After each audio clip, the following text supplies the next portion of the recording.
এবং প্রাকৃতিক তার গুরুত্ব রয়েছে এবং সেই কারণে মাননীয় প্রধানমন্ত্রীজি 21শে জুন এই দিনটিকে বেছে নিয়েছেন। আর এটা শুধু ভারতবর্ষের না, সারা পৃথিবীর জন্য সবার করা উচিত। তো 177টি দেশ প্রথমে অনেকে আপত্তি জানিয়েছিল বিভিন্নভাবে, এখন কিন্তু বলা যায় যে অনেক দেশেই তার প্রচলন রয়েছে।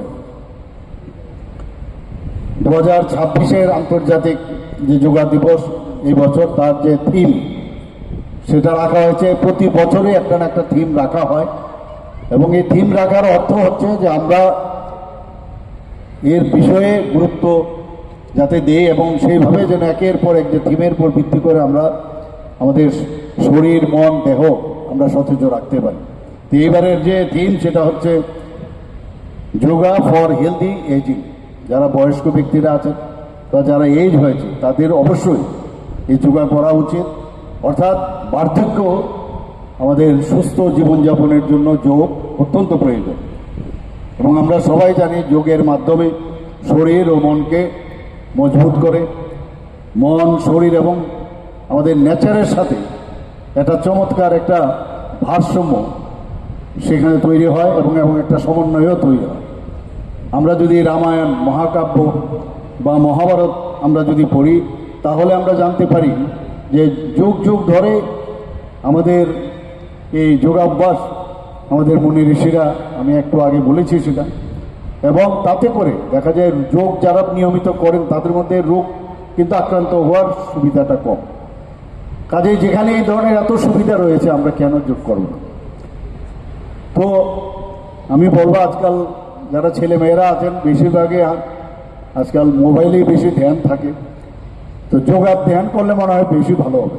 সবাইকে আমি আবেদন রাখবো নিয়মিতভাবে জন্য যোগটা করে, কারণ সময় চলে গেলে অনেক সময় পরবর্তী সময় ইচ্ছে থাকলেও কিন্তু নিজের শরীরকে আর সেই জায়গায় যোগের মাধ্যমে নিজেকে ফিট রাখা সেটা কিন্তু সম্ভব হয় না। এবং এই যোগ যদি আমরা নিয়মিত করি ব্লাড সার্কুলেশনও বেশি বাড়ে এবং যখনই ব্লাড সার্কুলেশন বাড়ে সেখানে কিন্তু আমাদের বুদ্ধিমত্তারও ব্রেনেও ব্লাড সাপ্লাই বাড়ে। তো আমাদের সেখানে ব্লাড যখন যায় তো যা যা উপাদানের প্রয়োজন ব্রেনকে উর্বর করার জন্য সেটা হয়।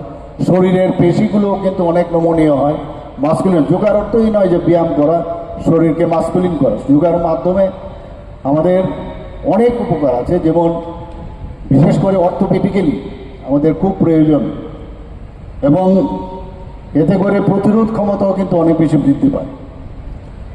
ধ্যান ও প্রাণায়ামের মাধ্যমে আমাদের মানসিক চাপ, আজকাল তো মানসিক চাপ the part and parcel of our life, সেই জায়গার মধ্যে সেই মানসিক চাপ, স্ট্রেস বা উদ্বেগ এবং ক্লান্তি দূর হয় এবং কনসেন্ট্রেশনও কিন্তু অনেক বেশি স্ট্রং হয়। আমাদের আজকাল পড়তে গেলে কিন্তু কনসেন্ট্রেশনের বিরাট একটা অসুবিধা হয়, নানা রকম চিন্তাভাবনা মাথায় আসে। যারা নিয়মিত যোগাভ্যাস করেন, বিশেষ করে স্টুডেন্টদের আমি বলবো, ছাত্রছাত্রীদের, তাদের এটা খুবই প্রয়োজন। আজকে শুধু ভারতবর্ষেই যোগার প্রসার হচ্ছে না, এই আন্তর্জাতিক স্তরেও আজকে যোগার প্রতি মানুষ আকৃষ্ট হচ্ছেন। আমরা যখন মিডিয়ার দৌলতে আমরা দেখতে পাই সারা পৃথিবীর মধ্যে এখন যোগার কিন্তু একটা আকর্ষণ পাচ্ছে এবং মাননীয় প্রধানমন্ত্রীজিকে আমি ধন্যবাদ দেব। উনি যেভাবে একের পর এক ভারতবর্ষকে মানুষের কাছে নিয়ে যাচ্ছেন, ভারতবর্ষের ইতিহাস, ভারতবর্ষের আধ্যাত্মিক যে চেতনা সেটা মানুষের কাছে বোঝানোর চেষ্টা করছেন এবং তার যে প্রচার এবং প্রসার, এবং সেটা কিন্তু শুধু ভারতবর্ষের জন্য না, সমস্ত মানুষের জন্যই উনি এই কাজটা করছেন।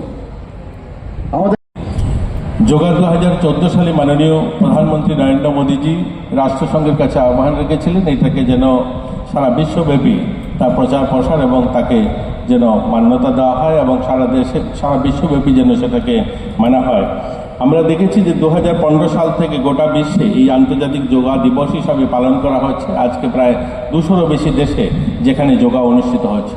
আমরাও আমাদের রাজ্যে আজকের দিনে আমরা রাজ্যস্তরীয় এখানে অনুষ্ঠান করছি, পাশাপাশি আমরা প্রত্যেকটা সাব ডিভিশনে, প্রত্যেকটা ব্লকে আমাদের সরকারিভাবে আয়োজন করা হয়েছে এছাড়াও শত শত জায়গায় বিভিন্ন যারা সামাজিক সংস্থা রয়েছেন তারা আয়োজন করেছেন। এবং সারা রাজ্যে যদি আমরা দেখি এই যোগাটা শুধুমাত্র একটা সময় আমরা যেভাবে বলতাম মন এবং শরীর ভালো রাখা এই যোগার মাধ্যমে, আজকের দিনে কিন্তু আমরা আমাদের রাজ্যে যারা এখানে উপস্থিত হয়েছেন সকলকে আমার বলতে খুশি হচ্ছে যে যোগাটা আমরা আমাদের রাজ্যে বিশেষ করে আমাদের ছেলেমেয়েদের, আমরা যারা এই নতুন প্রজন্মের ছাত্রছাত্রী তাদের মধ্যে এটার আমরা সারা দেশের সঙ্গে যদি তুলনা করে অনেক বেশি আমরা এগিয়ে আছি। একটা দৃষ্টিনন্দন জায়গায় আমাদের স্থান রয়েছে। আমরা আমাদের রাজ্যের ছেলেমেয়েরা যেমন জিমন্যাস্টিক এবং জুডো, পাশাপাশি যোগাটা তো খুব ভালো করছে। ইতিমধ্যে যত সমস্ত সারা দেশে যে সমস্ত যোগা আয়োজন করা হয়ে থাকে সেই সমস্ত অর্গানাইজেশনের সঙ্গে আমরা যদি দেখি যেখানে যেখানে আমাদের ছেলেমেয়েরা পার্টিসিপেট করেছে, 2023-এ ইউনিভার্সিটি গেম হয়েছিল যোগা, যেখানে প্রায় দেশের 200টা ইউনিভার্সিটি সামিল হয়েছিল। তার মধ্যে যোগাতে আমাদের রাজ্যের ছেলেমেয়েরা যারা অংশগ্রহণ করেছে ইউনিভার্সিটি থেকে, আমাদের মেয়েরা 3য় স্থান অর্জন করেছে। এখন ভাবুন সারা দেশের 200টা ইউনিভার্সিটি যেখানে অংশগ্রহণ করেছে, সেখানে অনেক বড় বড় রাজ্যের বড় বড় ইউনিভার্সিটিগুলো অংশগ্রহণ করেছে। আমরা আমাদের রাজ্যের যেখানে 40 লাখ লোক, ছোট একটা প্রদেশ, এখান থেকে গিয়ে আমাদের মেয়েরা অংশগ্রহণ করে 3য় স্থান অর্জন করা, এটা আমাদের জন্য বিশেষ একটা গুরুত্ব রাখে বা এটা আমাদের সম্মানজনক।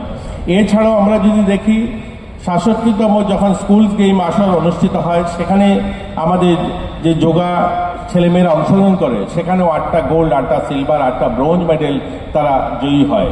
এছাড়া 2024-25 বছরেও 68তম স্কুল গেম, সেখানেও আমাদের ছেলেমেয়েরা 4টা গোল্ড, 4টা সিলভার, 3টা ব্রোঞ্জ মেডেল জয়ী হয়। এছাড়াও যদি আমরা দেখি, আমরা 2025-26 অর্থ বছরও 69তম যে স্কুল গেমস আসর অংশগ্রহণে করে আমাদের ছেলেমেয়েরা, সেখানেও 2টি স্বর্ণপদক আমাদের এখান থেকে যারা অংশগ্রহণকারী তারা জিতেছে। এছাড়াও গত বছর 26-এ জাতীয় আসর যেখানে হয়েছিল, সেখানেও আমাদের ছেলেমেয়েরা অংশগ্রহণ করে 5টা গোল্ড, 6টা সিলভার এবং 6টা ব্রোঞ্জ মেডেল জিতেছে। এছাড়া গত বছর উত্তরাখণ্ডে জাতীয় স্তরের যেখানে অংশগ্রহণ হয়, 38তম ন্যাশনাল গেমস আয়োজন করা হয়, সেখানেও 8 জন আমাদের ছেলেমেয়েরা অংশগ্রহণ করেছে। এতে করে প্রমাণ করে আমাদের ছেলেমেয়েরা ক্রীড়াক্ষেত্রে, যোগাটাকে ক্রীড়াতে যদি আমরা দেখি আমাদের ছেলেমেয়েরা ভালো করছে। সারা দেশের সঙ্গে তুলনা করলে আমরা কোনো অংশে পিছিয়ে নেই। আগামী দিন আমরা আমাদের ছেলেমেয়েদের মাধ্যমে এই রাজ্যের অনেক নাম উজ্জ্বল হবে। আমরা জিমন্যাস্টিকে যেভাবে আমাদের রাজ্যের একটা মাইল ফলক রয়েছে, আমরা সারা দেশের কাছে একটা পরিচিতি রয়েছে, দীপা কর্মকার বা এছাড়াও আমাদের মাননীয় এখানে মন্টু দেবনাথ মহোদয় রয়েছেন, বা আমাদের যারা অন্যান্য যারা জিমন্যাস্টিকে ভালো করছেন, এরকম যোগাতেও কিন্তু বর্তমানে আমরা ভালো করছি, আমাদের ছেলেমেয়েরা ভালো করছে। আমাদের রাজ্য সরকারও পরিকাঠামোগতভাবে, আপনারা জানেন আমাদের রাজ্যে এই বর্ষার সময় মাঠে যোগা করা সম্ভব হয় না, তাই হল দরকার হয়। আমরা ইতিমধ্যে আমাদের রাজ্যে অনেকগুলো, আমরা শুধুমাত্র আগরতলা আগে যেটা এনআরসিসি ছিল, এছাড়া ইনডোর হল খুব একটা ছিল না আমাদের কাছে। বিলুনিয়াতে একটা পুরনো হল ছিল, আমরা ইতিমধ্যে 5খানা নতুন হল তৈরি করছি। এর মধ্যে তেলিয়ামুড়া কমপ্লিট হয়েছে, ধর্মনগর কমপ্লিট হয়েছে, কৈলাসহরে অলমোস্ট কমপ্লিট, উদয়পুরে কমপ্লিট হচ্ছে। আমরা এরকম 5খানা নতুন ইনডোর হল করছি, যেখানে আমাদের ছেলেমেয়েরা যোগা শেখার জন্য, তারা সেখানে যোগা প্রশিক্ষণ নেওয়ার জন্য তার পরিষেবা পাবে, এবং আমরা যোগা কোচ নিয়োগ করছি। তো সব মিলিয়ে আমরা বলতে পারি যোগাতে আজকে আমাদের ছেলেমেয়েদের জন্য যোগা একটা ভালো ক্রীড়া, এবং সেখানে তারা অংশগ্রহণও করছে, এবং আমরা সুনামের সঙ্গে সারা দেশে আমাদের রাজ্যের নাম উজ্জ্বল করছে আমাদের ছেলেমেয়েরা। সবাইকে আবারও স্বাগত। আজকে আমাদের রাজ্যে আমরা যোগা আইকনিক যোগাও করছি, যেমন আমাদের ঊনকোটি রয়েছে, ঊনকোটি শৈবতীর্থে একদম সেখানে ঊনকোটির পাদদেশেই সেখানে আমরা যোগা আয়োজন করেছি। সেখানে আমাদের মাননীয় মন্ত্রী সুধাংশু দাস উপস্থিত রয়েছেন। আমাদের ধর্মনগর শহরে আমরা আয়োজন করেছি, সেখানে আমাদের মন্ত্রী অনিমেষ দেববর্মা উপস্থিত রয়েছেন। সেভাবে আমরা নির্মলে আয়োজন করেছি, মাতাবাড়ি ত্রিপুরা সুন্দরী পূর্ণভূমিতে সেখানে আয়োজন করা হয়েছে। এভাবে সারা রাজ্যে আমাদের বিভিন্ন ব্লকেও আয়োজন হয়েছে, সাব ডিভিশনও আয়োজন হয়েছে। আজকের এই যোগা অনুষ্ঠানে যারা সামিল হয়েছেন সকলকে আবারও স্বাগত জানিয়ে, শুভেচ্ছা জানিয়ে আমি আমার আলোচনা